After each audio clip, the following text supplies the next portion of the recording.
Nah, lofologi ini adalah hasil penelitian dari Pak Bara yang kemudian memunculkan ilmu baru, lofologi, ilmu tentang cinta ya. Nanti akan kita dengarkan dan kita ikuti seperti apa sih ilmu baru ini.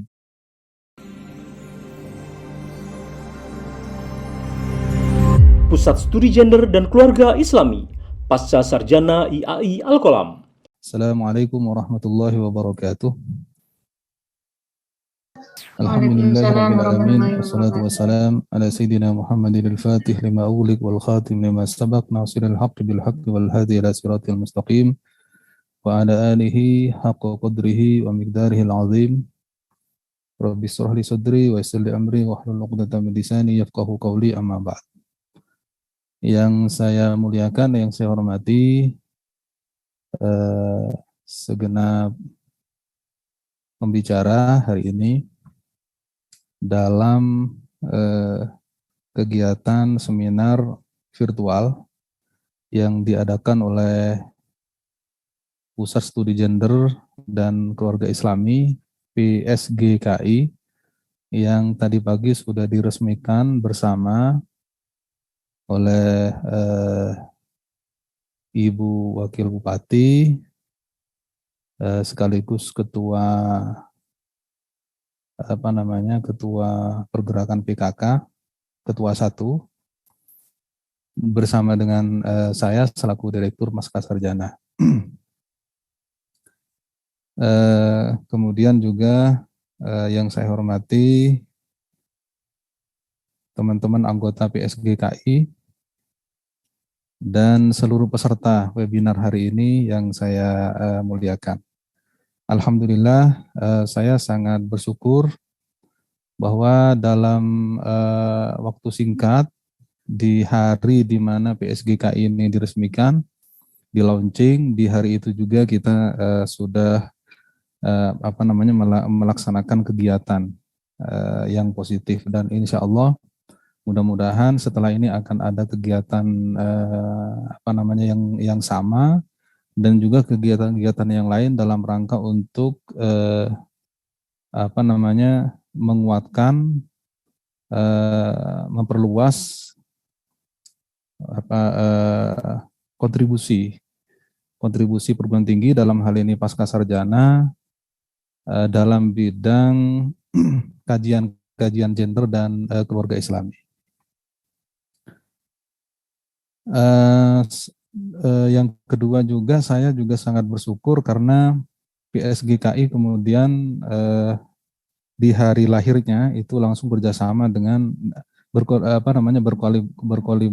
berkolaborasi dengan salah satu pakar ahlinya, yaitu penemu ilmu baru yang disebut dengan lofologi, yang hari ini menjadi tema seminar kita, lofologi dalam membangun keluarga Islami. Jadi kita akan kupas apa sih sebenarnya lofologi itu dan bagaimana dia bisa menjadi salah satu instrumen pengetahuan untuk membangun keluarga Islam.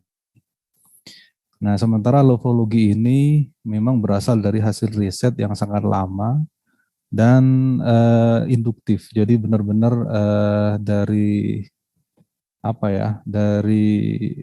empirik. Jadi diambil data sebanyak-banyaknya dari dunia, dari kejadian-kejadian empirik, lalu kemudian muncul suatu ilmu baru yang disebut dengan lofologi. Nah, lofologi ini adalah hasil penelitian dari Pak Bara yang kemudian memunculkan ilmu baru, lofologi, ilmu tentang cinta ya. Nanti akan kita dengarkan dan kita ikuti seperti apa sih ilmu baru ini. Dan ilmu ini cukup sistematis menurut saya, sehingga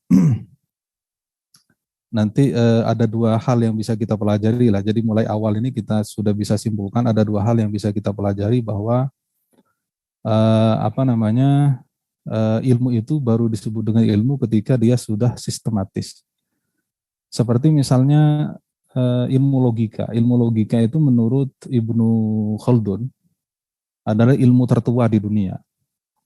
Karena ilmu logika itu sebetulnya adalah sistem berpikir. Jadi sejak manusia itu bisa berpikir, maka sejak itulah ada ilmu logika. Tetapi selama ilmu logika itu tidak disusun secara sistematis, maka dia belum bisa disebut dengan ilmu. Nah, ilmu tentang cinta ini yang ditemukan oleh Pak Bara itu kemudian menjadi ilmu karena disusun secara sistematis oleh Pak Bara. Nah, itu pelajaran pertama kita. Jadi terutama untuk mahasiswa pasca ya, karena mahasiswa pasca itu di level 8 pasca sarjana di S2, maka kita dibuka lebarnya untuk berijtihad,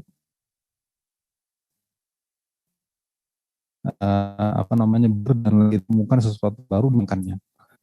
Ada banyak dalil tentang itu yang kita kaji pesantren. Di kitab Ihya Ulumuddin itu ada satu bab tersendiri yang ditulis oleh yang beliau tentang afdoliyatut tafakkur. Keutamaan dari berpikir, bahwa seseorang itu menjadi seseorang, menjadi manusia, menjadi orang yang mulia, menjadi orang pantas untuk dimuliakan itu ketika dia mau berpikir. Nah, jadi pelajaran-pelajaran ini pertama, selain nanti akan banyak sekali pelajaran-pelajaran dan hikmah yang akan kita dapatkan dari seminar ini. Saya selaku Direktur Pasca sangat berterima kasih kepada Pak Bara selaku Dewan Pakar di PSGKI,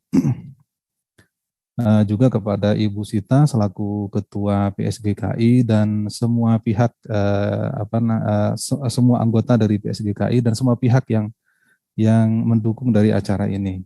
Kemudian juga saya selaku direktur, mohon maaf kalau kemudian masih belum maksimal ya dukungan dari Pasca. Mudah-mudahan setelah ini kita bisa maksimalkan, terutama tadi saran-saran dan tawaran-tawaran ya. Kalau menurut saya tawaran-tawaran dari pemerintah kabupaten untuk segera kita jemput. Untuk segera kita jemput, Pasca akan memfasilitasi itu.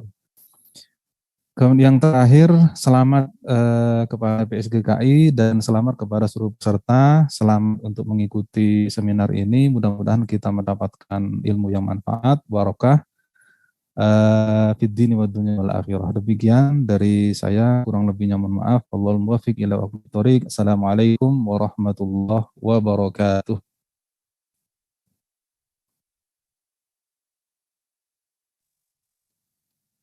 Terima kasih kami sampaikan. Demikian sambutan dari Direktur Pasca Sarjana Institut Agama Islam Al-Qulam Malang.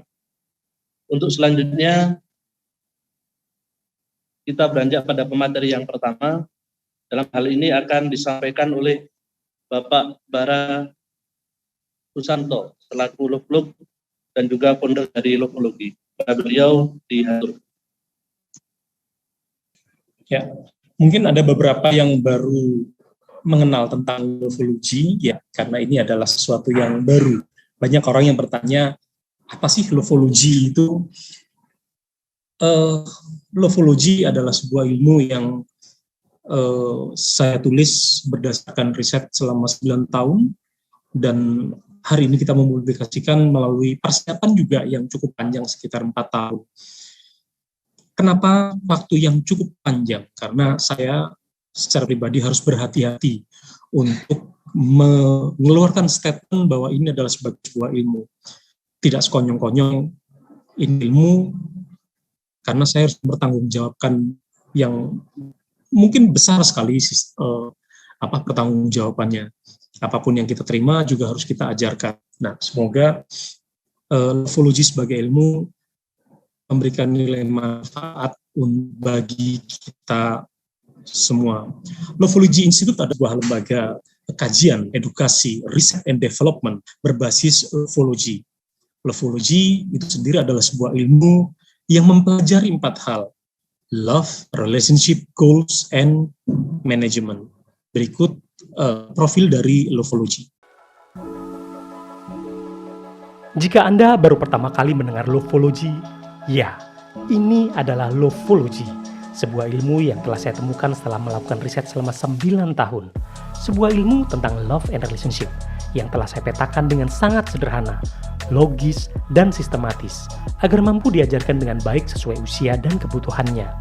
Melalui Lofology, saya akan mengajak Anda untuk find the meaning of love and relationship goals management, menemukan makna dari kebahagiaan dan keharmonisan, bagaimana mencapainya dan mengelolanya. Trilogi Lofology adalah buku yang saya tulis tentang lofologi sebagai metode berpikirnya, lofologi sebagai cara mempelajarinya, dan sexual intelligence sebagai kecerdasan baru yang akan Anda dapatkan. Karena cinta butuh ilmu yang tepat dan kecerdasan yang sesuai. Bersama saya, Bara Susanto, lofolog dan founder dari Lofology. Founder dari Lofology adalah sebenarnya juga Ibu Sita. Ibu Sita adalah co-founder dari Lofology. Saya sendiri adalah founder dari Lofology. Dan ketika kita berbicara tentang pernikahan yang bahagia, kita sendiri harus bisa menjadi contoh dari apa yang kita ajarkan. Seringkali ada beberapa psikolog-psikolog yang mengajarkan tentang kebahagiaan, tapi mereka sendiri bukan orang yang bahagia, dan ini paradok atau bertolak belakang. Saya terus terang baru memulai mempublikasikannya ketika semua apa yang saya tulis, yang saya ajarkan memang saya melakukannya, dan saya mengambil memang benar-benar ada manfaatnya bagi saya. Lalu kita emanasikan atau kita refleksikan pada orang lain, apakah mereka juga memiliki rasa yang sama terhadap apa yang saya rasakan. Alhamdulillah setelah persiapan yang cukup panjang, riset yang cukup panjang, mereka juga merasakan hal yang sama, merasakan kegelisahan yang sama. Apa kegelisahannya? Bahwa hidup ini tidak memiliki pernikahan tidak memiliki ilmu yang spesifik dan kecerdasan yang sesuai. Itu sebabnya saya membuat Lofology sebagai sebuah ilmu yang spesifik dan sexual intelligence sebagai kecerdasan yang sesuai untuk berbagai aktivitas yang berhubungan dengan love and relationship. Apa sih hubungannya Lofology dengan untuk membangun keluarga Islami? Ini hubungannya secara sederhana sekali, bahwa saya hanya ingin mengajarkan dua sifat Allah, Ar-Rahman, Ar-Rahim. Simple, sesimpel itu. Cuman fakta yang terjadi di lapangan, mengapa banyak orang yang sulit menjadi orang yang penuh kasih dan sayang. Karena cinta itu basicnya adalah kasih dan sayang. Cinta sendiri adalah dua hubungan, secara vertikal dan horizontal. Kepada Allah, you give your heart for faith and godly, keimanan dan ketakwaan. Secara horizontal, you share your heart, share your happiness, share your harmony dengan hablum minannas. Jadi basicnya ini. Cuman saya membuat metafora-metafora yang mudah dipahami oleh orang-orang umum. Kalau kita bicara tentang dalil sudah luar biasa. Lofology itu nggak perlu. Karena ada Al-Quran, ada hadis, ada para imam yang sudah luar biasa sekali. Cuman ternyata banyak loh orang yang tidak begitu memahami secara spiritual dan ritual, dia tidak kurang ya. Sehingga begitu dikasih dalil, dia bukannya malah dekat, tapi malah menjauh. Ini adalah gap, adalah masalah. Kalau kita mencari sumber masalahnya, ini adalah sumber masalah. Sehingga harus dicari solusi untuk menyelesaikan gap ini tadi. Lofology saya anggap sebagai sebuah solusi. Karena saya sendiri merasakan banyak dalil-dalil yang sulit masuk kepada orang-orang umum. Tetapi ketika kita melakukan pendekatan-pendekatan logika, ternyata mudah sekali untuk bisa diterima. Sekali lagi, bukan berarti logika di atas wahyu ya, bukan. Sama sekali bukan. Cuman, untuk menerima segala sesuatu, itu kan harus menggunakan akal. Nah, kita sentuh akalnya untuk bisa mencapai kehidupan spiritual. Seperti orang menikah, kita tahu kok orang itu menikah adalah ibadah terlama. Tapi kenapa yang banyak ibadahnya gagal, batal? Saya seringkali mendeskripsikan orang yang batal, orang yang tidak bahagia hidupnya sama dengan orang yang lagi batal sholatnya.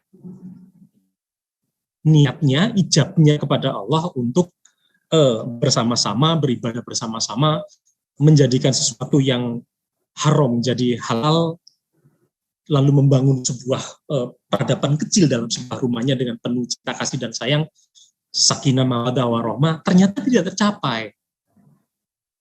Terjadi talak. Artinya niatnya sudah batal.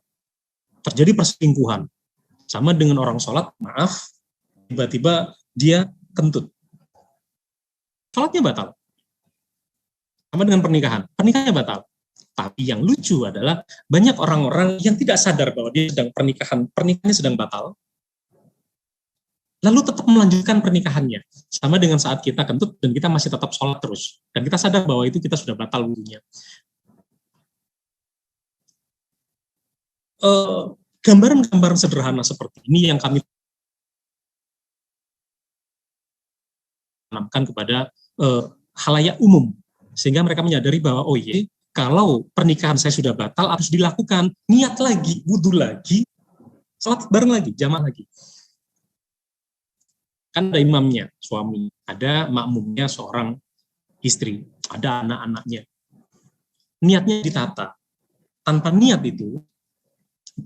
itu, ya semuanya akan sia-sia. Kembali ke hadis pertama, sudah. Yang saya bahas cuma 3 ini. 2 sifat Allah sama hadis pertama. Tentang niat. Banyak orang-orang yang menikah, niatnya bukan karena untuk ibadah. Hanya karena untuk pelampiasan syahwat. Dan bahkan orang-orang yang mengerti dalil, itu melakukan hal yang seperti itu.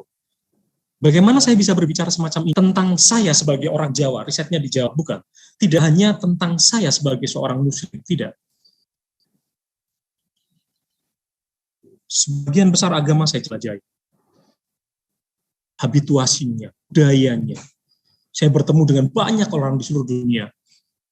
Budayanya seperti apa? Saya melakukan pencatatan. Budaya Eropa seperti apa? Budaya Amerika, Australia, China, Jepang, seperti apa? Semua kita tampung semua. Sehingga apa yang saya katakan di sini bukan atas dasar saya, akuan, bukan. Karena ini adalah realita yang ada di masyarakat. Kita menggunakan metode penelitian analisa deskriptif fenomenologi. Kita menganalisa dan mendeskripsikan lagi fenomena-fenomena dari situ. Tidak hanya kesimpulan, biasanya riset hanya membuat kesimpulan dan saran. No, saya membuat solusinya sekali. Sekali lagi, lofologi bukan yang terbaik. Lofologi masih punya banyak hal yang harus diperbaiki. Itu makanya kami membangun lembaga kajian.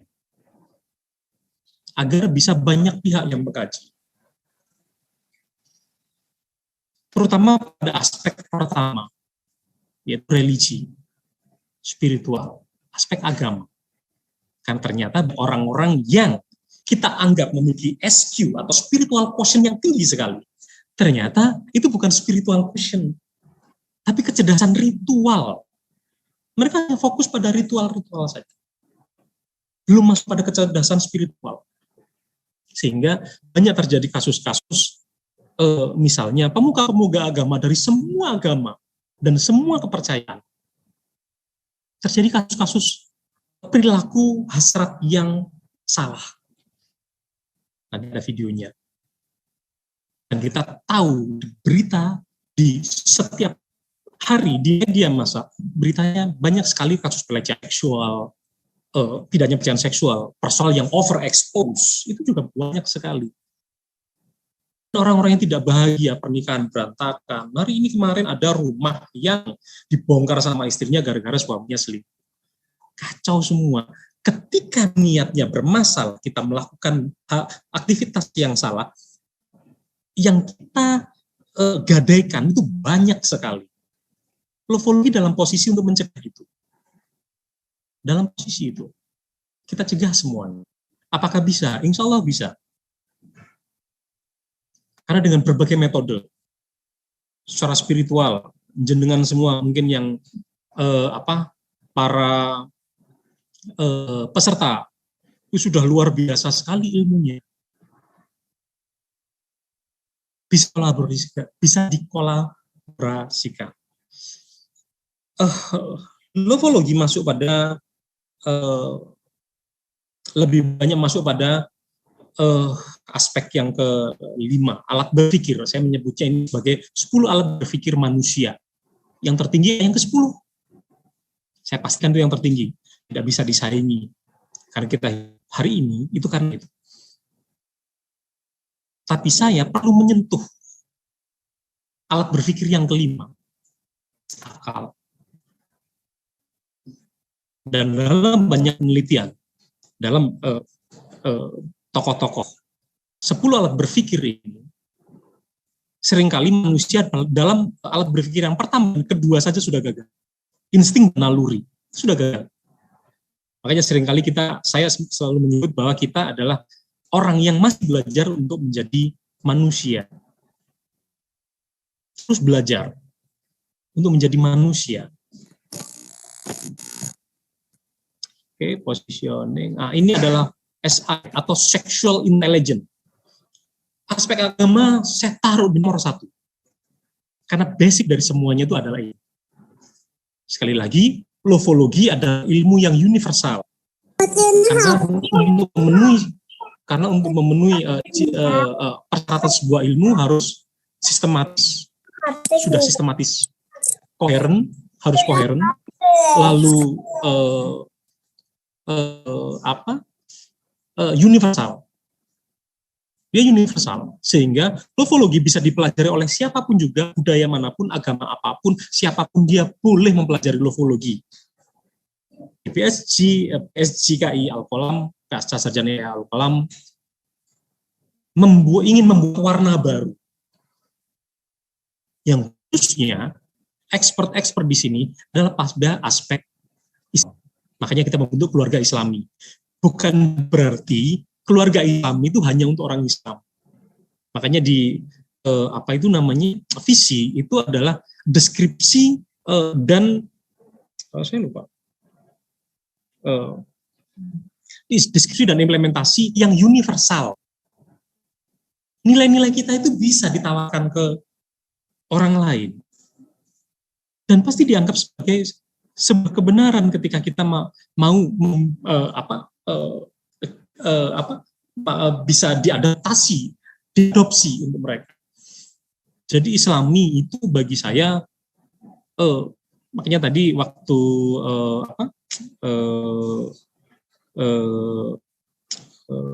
audiensi dianggap hanya untuk orang Islam. Saya bilang kalau apapun yang kita tawarkan bisa diadopsi untuk orang non-Muslim, itu akan lebih baik.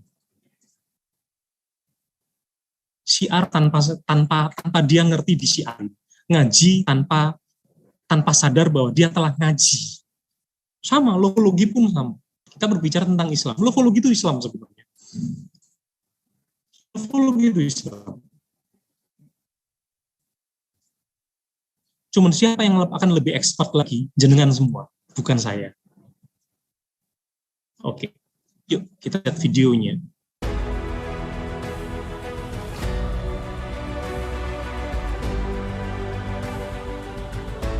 Apa lesson learning dari semua kejadian itu? Tidak ada. Karena kejadian yang sama terus berulang selama berabad-abad dengan pola kejadian yang sama. Sayang, metode penanganannya pun selalu sama polanya. Kuratif ketika sudah ada korban. Preventif hanya fokus memperjuangkan undang-undang. Kita lupa jika kitab suci saja berani dilanggar, apalagi hanya sekedar undang-undang. Kami ingin sebuah perubahan, sexual revolution. Izinkan saya memperkenalkan lofologi dan sexual intelligence. ayo kita kembali ke core of the core dari love and relationship. Apa? Knowledge. Hari ini kita tidak punya ilmu yang spesifik, sekali lagi, ilmu yang spesifik. Apakah ilmunya ada? Ada. Dengan sangat paham kitab-kitab yang mempelajari ini, sangat paham. Sangat banyak, saya yakin sangat banyak. Tidak hanya di Islam. Di Hindu ada, di agama-agama yang lain mereka pasti punya. Dan saya punya beberapa catatan kitab-kitabnya, ada beberapa. Pasti ada. Namun masih terseret. Dan ada gap yang besar antara teks, metode pengajaran, dan bagaimana cara membuat orang mengerti atau lebih tinggi lagi paham. Itu ada gap di situ. Lofologi ingin menjadi jembatannya. Sekali lagi, lofologi bukan sesuatu yang hebat.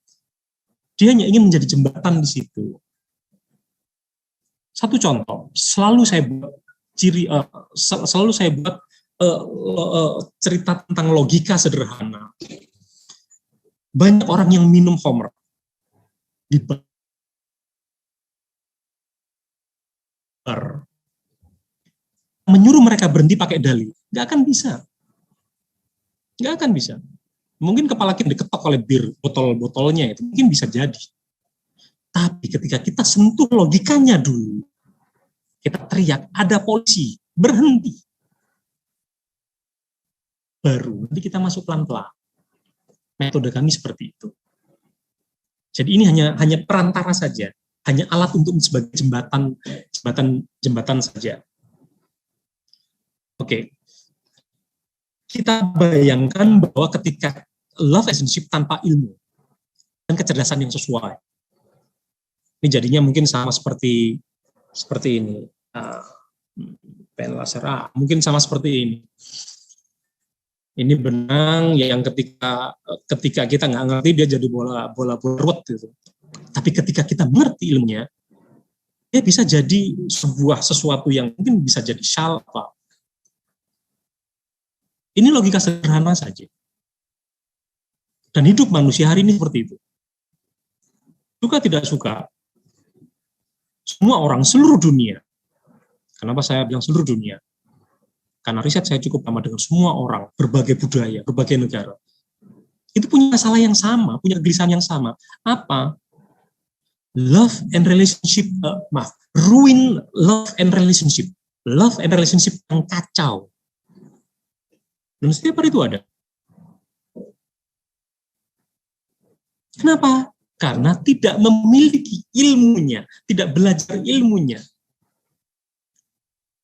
Dan masih belum punya kecerdasan yang sesuai, tidak punya ilmu yang spesifik dan tidak memiliki kecerdasan yang sesuai, sehingga kita melakukan aktivitas tanpa kecerdasan dan ilmu yang spesifik yang sesuai. Satu contoh, ada orang menikah itu pingin sekali menikah, sama dengan ada ketika pingin punya mobil Alphard. Anda pingin sekali punya mobil Alphard.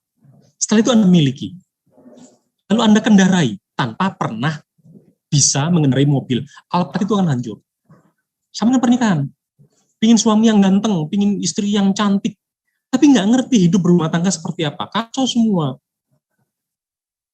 Itu logis kok.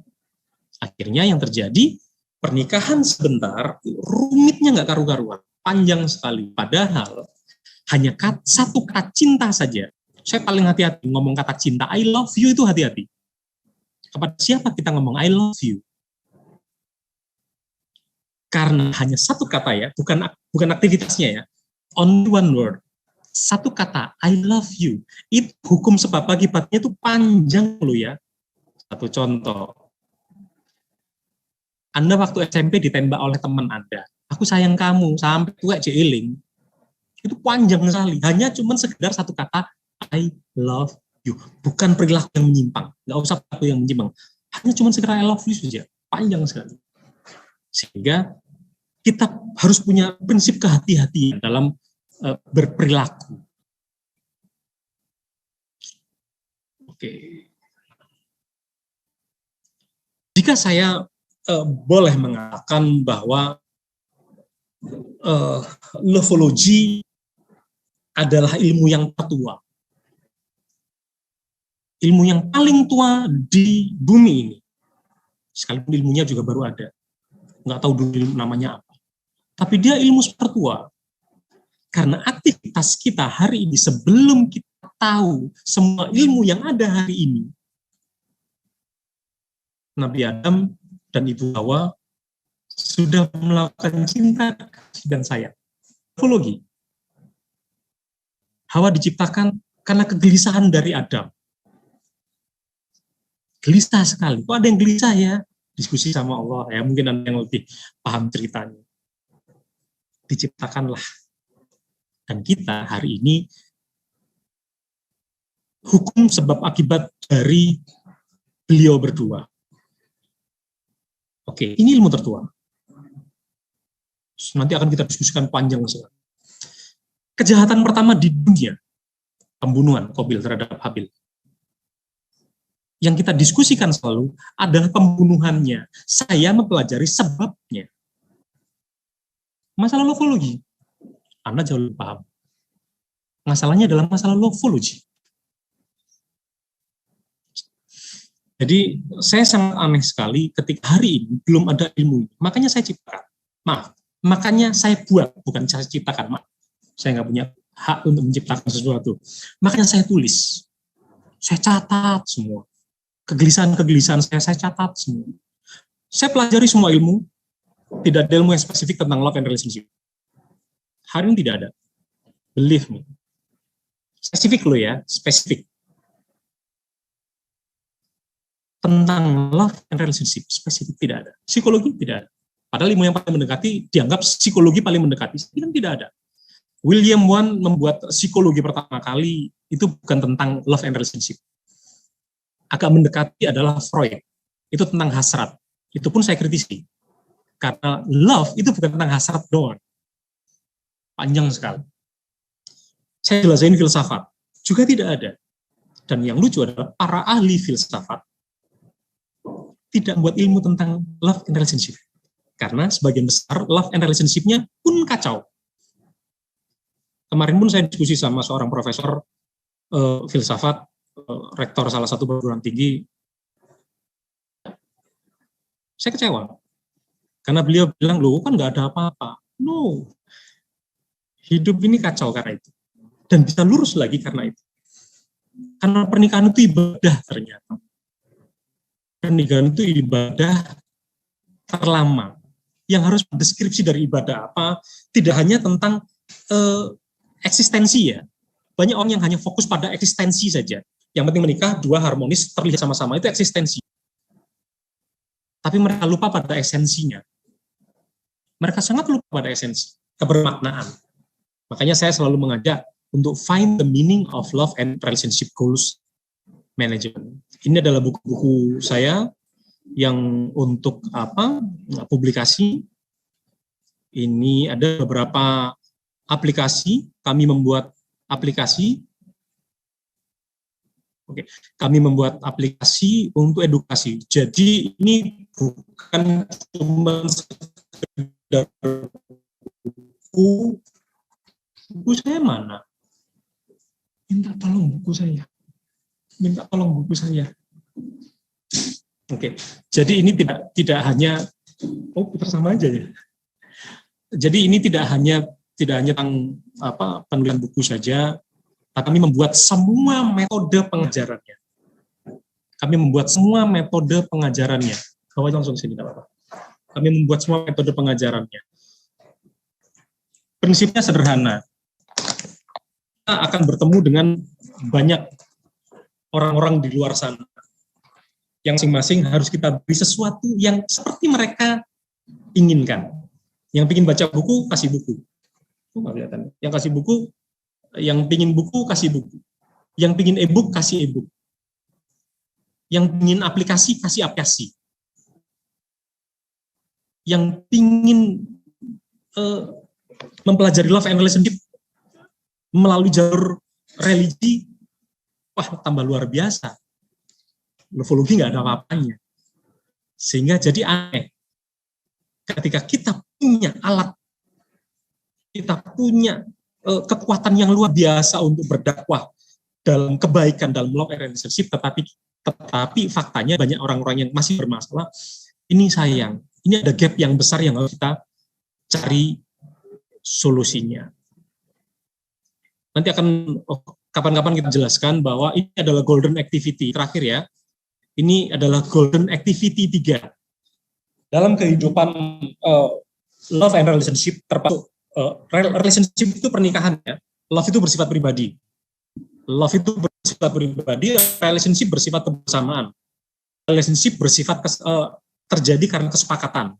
Sedangkan love adalah hak pribadi. Jadi saya punya hak untuk mencintai siapapun. Terserah Gusti Allah ngasih saya mencintai siapa. Tapi kalau nikah itu kan ya kan bisa milih. Ya bisa dipilih no ya kan. Tapi kita boleh mencintai siapapun. Kadang kita sekonyong-konyong mencintai seseorang itu hak. Nah, ini masalah LGBT ya, LGBT. Kadang kita mencintai, ada orang lain mencintai sesama jenis. Apakah itu salah? Menurut saya tidak salah. Yang salah adalah mengekspos dan membuat perilaku-perilaku yang bermasalah. Itu yang bermasalah. Itu batasan-batasannya. Jadi ini tentang seks, seksual, dan seksualitas pun, pun 3 kata ini yang seharusnya tidak porno jadi porno karena kesalahan. Apa dalam peradaban? Kamus bahasa, kamus KBBI, kamus Oxford, Cambridge, itu salah.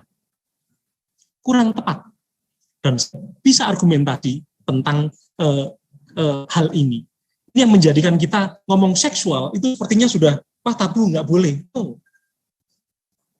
Jadi dunia akademik ini punya peranan untuk menggiring dengan opini yang salah. Seksualitas itu dianggap sebagai kejantanan, kekuatan. Luar biasa. Terakhir saya jelaskan filsafat, ketiganya ini pun di dalam kamus filsafat itu nggak tepat. Sama, bermasalah juga. Yang cukup mendekati itu adalah teorinya atau hampir sama, mungkin saya nggak tahu. Monggo silakan nanti kalau ada diskusi dalam Islam mungkin apakah ada kitab yang menjelaskan itu, saya rasa pasti ada, cuma saya nggak tahu, mohon maaf. Jadi seperti syahwat itu dibahas di sana sebagai epitumia, hasrat itu sebagai tumos, gostikon atau akal ini masuk pada dunia seksualitas.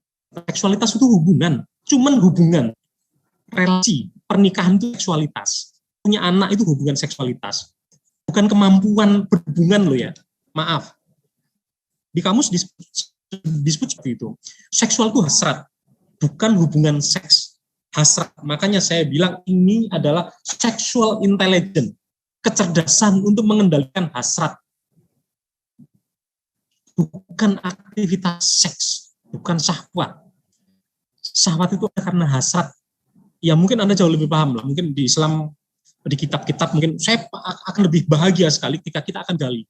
Sedangkan seks itu hanya jenis kelamin, bukan hubungan kelamin.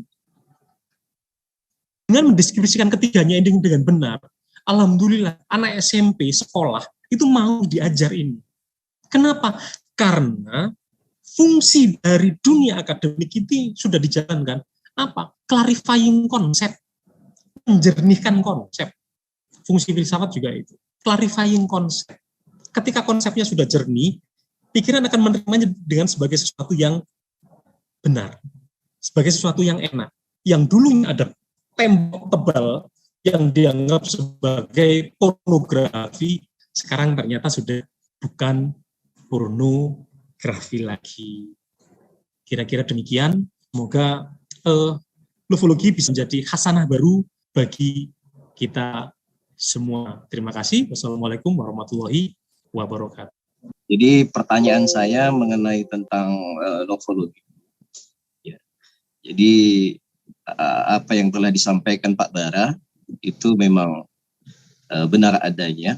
Perlu adanya wasilah, yaitu berupa lufologi untuk kita bisa memproteksi diri dari hal-hal yang tidak kita inginkan. Namun yang menjadi pertanyaan saya untuk memberikan edukasi dini utamanya terhadap peserta didik yang berada di bawah umur, ya, berada di bawah umur, karena memang banyak kasus-kasus yang merba di antara di sekeliling kita, ya, pencabulan dan sebagainya. Itu juga menyangkut tentang edukasi tentang seksualitas, seksual maupun seks yang mungkin masih mereka anggap tabu untuk itu, sehingga banyak dari mereka yang dikelabui lewat ya hal-hal yang mereka tidak ketahui, akan tetapi ternyata membahayakan bagi dirinya. Oleh karenanya pertanyaan saya untuk Pak Bara mengenai tentang bagaimana kita menjelaskan kepada mereka-mereka yang di bawah umur khususnya, ya, tentang seksualitas, seksual dan seks yang sebenarnya tidak tabu. Kemudian pertanyaan kedua saya untuk dosen saya, Bu Sita. Bu Sita ini adalah dosen saya dan saya menjadi mahasiswa yang sedang menyusun dan pembimbingnya Ibu. Mohon izin Ibu membimbing kedua saya. Pertanyaan saya, prioritas kita menjelaskan terhadap peserta didik khususnya, karena saya sebagai pendidik, apakah ilmu cinta terlebih dahulu atau ilmu syariat yang kita barengkan dengan ilmu cinta itu, atau kedua-duanya kita jelaskan, kita kolaborasikan sehingga ilmu cinta dan ilmu syariat itu bersama-sama berjalan ketika kita menjelaskan terhadap mereka. Sekali lagi, itu pertanyaan saya. Terima kasih kepada Pak Bara dan Ibu Sita dan Pak Moderator. Pertanyaan pertama ini ditujukan pada pemateri atau narasumber yang pertama, yakni Pak Bara. Karena memang mahasiswa pasca sarjana ini bukan hanya dari pendidik di kalangan sekolah-sekolah menengah atau sekolah atas, tapi juga banyak yang ada di sekolah-sekolah dini, atau ada yang mungkin di TK, atau bahkan ada yang di MP. Yang di sana tentunya banyak sekali anak-anak kecil, ya, anak-anak kecil. Jadi bagaimana cara kita menyampaikan atau mengedukasi peserta didik yang ada di bawah umur? Perihal tadi tentang kata-kata yang dalam tanda kutip saat ini masih dianggap tabu seperti seksualitas, seksual, dan seks. Sehingga mereka-mereka ini bisa terproteksi dan terhindar dari seks mulai dari kecil. Mungkin seperti itu. Silakan. Oke, alhamdulillah. Tanggapan saya begitu sederhana. Jadi, lofologi itu memang hal baru yang bisa diajarkan sesuai usia dan kebutuhannya. Untuk anak-anak, kita punya bahasa-bahasa yang sesuai dengan anak-anak. Anak kuliah sama yang sudah menikah pun beda materinya. Seringkali kekacauan terjadi dan orang menolak sebuah materi baru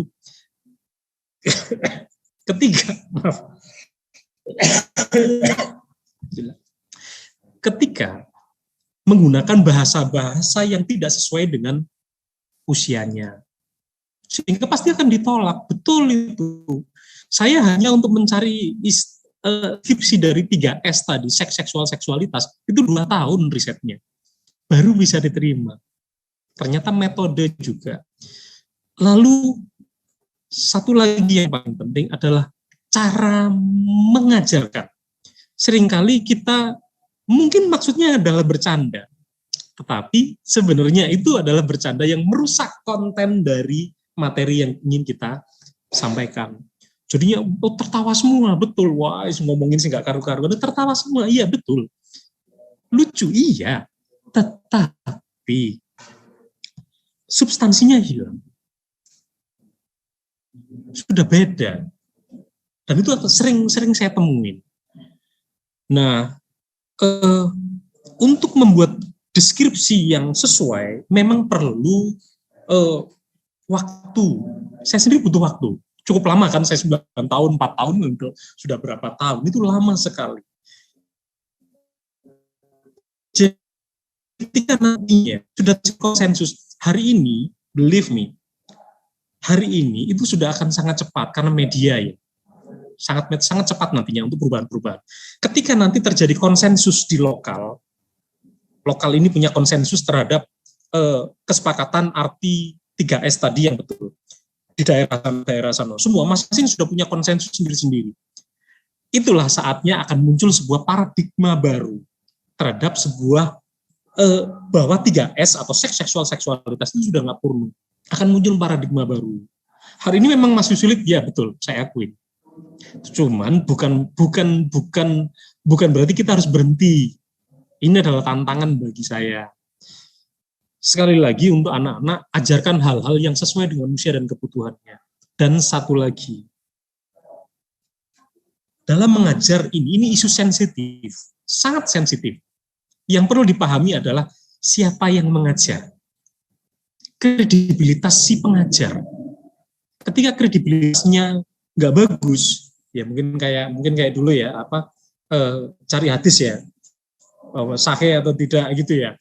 Dicari, oh ini siapa, oh orang ini nggak bagus ternyata. Mungkin hampir sama seperti itu. Dan itu ternyata efektif dalam dunia pengajaran hal-hal yang sensitif seperti ini. Seperti itu. Jadi, goals utama dari lofologi adalah high impact-nya adalah kita itu bisa hidup, bekerja, dan memimpin dengan lofologi. Sekali lagi, hidup secara personal, bekerja, dalam lingkungan kerja, seringkali pelecehan itu secara tidak sadar terjadi di lingkungan kerja. Kadang cuma bercanda, toel-toelan kayak gitu, oh nggak apa-apa bercanda. Artinya dia sudah punya kredibilitas yang nggak bagus. Dan dia tidak mungkin mampu mengajar tentang hal sensitif ini dengan jernih. Oke, lalu memimpin dengan lofologi.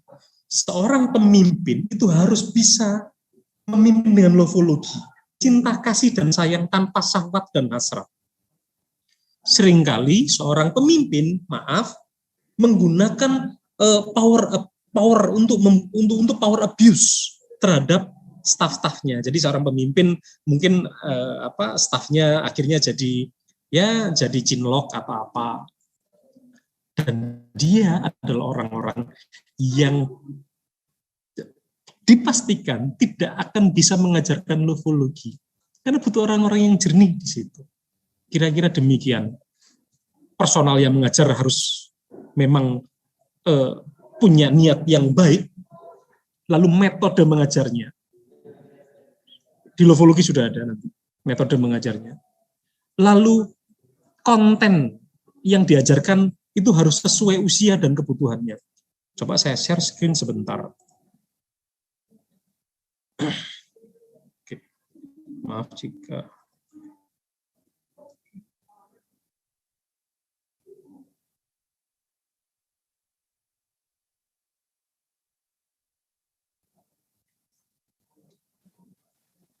ini sebenarnya acaranya paling panjang sebenarnya.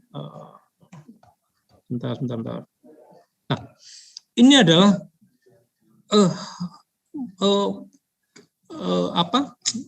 bagan evolusi dan revolusi seksual.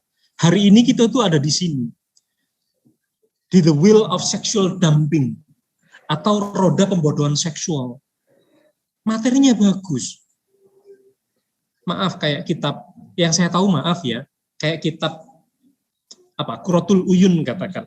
Seringkali saya mendengar cerita-cerita itu diajarkan dengan bahasa-bahasa lelucon. Ya akhirnya tidak masuk pada maknanya. Hanya tahu, habis itu hilang. Ini ada di sini. Si pengajarnya, metode, sama materinya. Kita masuk pada sexual revolution. Makanya kami hadir. Dulu kita menggunakan seksual insting. Tadi saya bilang, alat berpikir manusia ada 10. 1 sampai 2 saja, insting sama naluri, manusia itu sering gagal. Sering gagal. Saya bisa buktikan. Insting itu untuk bertahan hidup, naluri itu untuk mencari nikmat, menghindari sengsara. Itu pun sering gagal. Kita masuk pada sexual intelligence, kecerdasan untuk mengelola hasrat. Ada sexual building, action, history, dan cause and effect. Ini adalah materi lofologi sebenarnya. Matriknya itu ini. Nah, dari semua ini kita bedakan jadi 4 bab. Love, relationship, goals, management. Ada 16 pokok bahasan, 16, 14, 29 ya. Cukup banyak pokok bahasanya, totalnya ada 81 pokok bahasa. Nah, semua ini itu harus diajarkan sekali lagi sesuai usia dan kebutuhannya. Efektif. Tidak sesuai usia dan kebutuhannya, tidak efektif. Cara mengajarnya nggak baik, nggak akan efektif. Lalu satu lagi, siapa sih yang ngajar? Kredibilitasnya. Itu penting sekali. Bagi saya, kredibilitas itu bukan karena dia pintar. Bukan itu saja. Kira-kira demikian. Semoga nanti bisa disambung lagi ke depannya. Terima kasih. Wassalamualaikum warahmatullahi wabarakatuh. Terima kasih Bapak Bara. Tadi sedikit akan kami simpulkan ya, nanti jawab yang kedua, bahwa untuk menyampaikan kepada anak peserta didik itu memang harus dilihat dari sisi usia. Artinya yang sangat berpengaruh tentu pada kredibilitas dari pengajar itu. Terkadang kita tidak, katanya narasumber tadi, terkadang kita tidak sadar bahwa kita membuat stigma buruk lah kepada anak-anak, meskipun itu ya wis guyon saja sebenarnya, tetapi itu sebenarnya edukasinya tidak baik. Artinya untuk peserta didik di usia-usia dini, maka kita ya jangan terlalu, intinya jangan terlalu over untuk membahas masalah seksualitas. Yang terpenting mereka diedukasi dulu bahwa ada ranah-ranah di diri mereka yang mungkin tidak boleh tersentuh dan lain sebagainya dengan cara-cara yang halus, dengan bahasa-bahasa anak kecil. Saya kira untuk para pengajar MI apalagi TK, ibu-ibu itu punya skill untuk itu. Ya. Nah, untuk yang kedua mungkin secara singkat saja karena memang waktunya sudah agak sore, ya. Kami persilahkan kepada Ibu Sita perihal tadi tentang Baiti Jannati atau rumahku surgaku. Jadi tadi ada satu paragraf yang menjelaskan bahwa cinta itu muncul berawal dari bagaimana cara kita mencintai Tuhan, kemudian dari cinta pada Tuhan itulah kita cinta pada apa istilahnya, cinta kepada keluarga, kepada orang lain dan lain sebagainya. Pertanyaan dari Yai Sony tadi ya, itu langkah konkret yang harus kita lakukan untuk memperoleh cinta kepada Allah itu seperti apa? Sehingga nanti muncul cinta-cinta kepada yang lain tadi itu. Apakah cinta, ikatan cinta ya, kayak judul sinetronnya ya. Kalau tadi sekilas ada disinggung tasawuf ya, tasghiyatun nafas dengan syariat itu apakah harus berjalan bersamaan? Cinta dan syariat itu apakah harus diajarkan bersamaan? Apakah kita mengajarkan cinta dulu, baru kita mengajarkan syariat? Itu tadi yang ditanyakan oleh Yai Sony. Dihitung nggih, Pak Sony nggih? Enten mawon. Jadi kami mohon pada Bu Sita mungkin secara singkat saja untuk menjelaskan. Terima kasih. Alhamdulillah. Assalamualaikum warahmatullahi wabarakatuh, Bapak Sony dan semuanya. Langsung saja saya menjawab. Di sini memang menjadi ahli surga tidak gampang. Dan kalau kita ingin jadi kekasih Tuhan pun lebih-lebih ya, tidak gampang lagi. Dan semuanya memang tidak akan mudah, tidak akan mampu ketika manusia merasa masih bisa. Ya kan? Aku bisa A, B, C, D, aku bisa ini, itu. Nggak bisa, kita nggak bisa apa-apa. Jadi harus tumbuh kesadaran pertama, yaitu kesadaran bahwa saya adalah kosong, saya adalah nol, saya bukanlah siapa-siapa. Saya tidak mampu apa-apa tanpa pertolongan Allah. Itu dulu. Itu apa? Berserah diri dulu itu.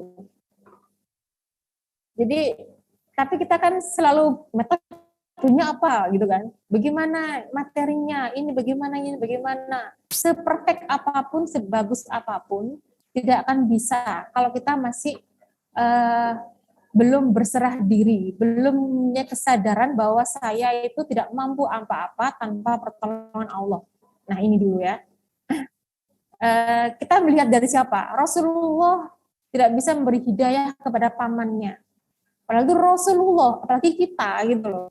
Kalau kita mau bicara tingkat-tingkatan manusia ya, Rasulullah yang paling mulia, paling segalanya ya, bahkan Allah menciptakan semuanya hanya karena Rasulullah, itu tidak bisa memberi hidayah kepada kakeknya. Kalau kita ini mau rasa, tadi kan saya jagoan gitu loh, saya bisa membuat anak saya pinter, soleh-soliha, saya akan bisa mendidik siswa-siswa saya menjadi anak yang soleh-soliha, tidak bisa tanpa pertolongan Allah. Nah ini. Jadi yang pertama langkahnya adalah berserah diri dulu. Menolkan diri dulu. Bahwa saya tidak mampu tanpa pertolongan Allah. Lalu yang kedua apa? Iqra. Bacalah gitu kan. Seperti dalam kenapa Rasulullah itu diberi wahyu pertama adalah Iqra. Bacalah. Apa yang dibaca gitu kan. Untuk bisa mengenal diri, saya membaca, bacalah dirimu, kan begitu. Makan mengenal dirimu. Untuk bisa mengenal Allah, bacalah Allah. Bagaimana itu caranya, gitu kan? Satu kapan yang panjang ya, agak dalam kajian bicara tasawuf. Terus apakah ketika sudah kenal akan langsung jatuh mencintai? Bisa jadi kalau Allah memberikan cinta itu, gitu kan? Karena sekali lagi bahwa memang rasa itu atau cinta itu karunia yang luar biasa, apa namanya? Aduh, Mas Subhanallah, kalau orang itu bisa dapat cinta dari Allah itu luar biasa. Saya ini ya, memang saya agak intens ya tentang masalah tentang apa ya, bermaknaan atau tentang tasawuf dan cinta ini. Saya itu sejak kelas 3 SMP itu sudah senang belajar tentang ilmu tasawuf. Dan ketika saya masuk SMA, saya itu SMP, SMA itu di sekolah umum ya, tapi nggak tahu Allah kok menggerakkan hati saya untuk cenderung ke sana. Dan saya sudah mengenal Robiyal Adawiyah waktu itu. Saya merasa tergugah gitu bahwa iya ya, orang itu masa beribadah hanya karena ingin surga, masa karena takut neraka, gitu kan? Kalau Robiah kan mengatakan kalau sampai aku tuh ibadah karena surga maka jauhkanlah aku dari surga. Kalau aku karena neraka maka masuklah dalam neraka, kan begitu. Karena aku ingin engkau saja ya Allah, kan begitu. Karena aku mencintaimu gitu loh. Nah itu saya sejak SMA kelas 1 sudah punya rasa seperti itu, dan saya dalam perjalanan hidup ini banyak sekali ujian-ujian yang menguji saya bahwa cintamu itu bener nggak atau palsu kan gitu sama Allah ya. Kalau kita bicara tentang cinta ini panjang gitu loh, enggak. Saya nggak tahu apakah saya meninggal nanti sudah menjadi seperti yang saya bisa membutuhkan cinta itu kepada Allah atau Allah memang mencintai saya. Tetapi saya selalu bermohon pada Allah, ya Allah berilah, cintailah aku, mohon cintamu ya Allah, begitu. Dan saya juga baru saya kuliah S3 itu saya memahami tentang keberserahan diri ini. Saya menulis disertasi itu satu nangis. Setiap baca literasi itu nggak tahu, tiba air mata itu mengalir gitu kan. Rasa berserah diri itu seperti apa gitu loh. Yang namanya ikhlas itu bagaimana? Itu kan perlu, katanya Allah kan begitu kan, perlu bukti, iman itu perlu bukti. Seperti cintamu itu apakah hanya cinta-cintaan gitu, perlu bukti gitu kan. Dan itu memang nggak mudah untuk pembuktian itu. Tapi sekali lagi Bang, nggak akan mudah memang kalau kita masih aku bisa membuktikan. Nggak bisa sih, kamu tuh nggak bisa apa-apa tanpa Allah menolongmu, kan? Nggak akan menolong saya. Akhirnya apa sekarang? Yaitu ya sering-sering ya Allah kalau wala kuwata, sering minta ampun sama Allah kan. Saya mungkin ketika saya ngajar di kelas, kok ada anak yang kok belum mampu, saya sedih loh. Kok saya sedih sekali, kenapa? Boleh, ini kan memang mungkin saya harus punya introspeksi diri, saya kurang doanya, kurang berbagi diri saya, kurang berserah diri tadi yang utama, kurang memahami kesadaran bahwa saya itu nggak bisa apa-apa. Jadi intinya adalah hidup kita ini harus tadi itu berserah diri, itu yang sering-sering harus kita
iya.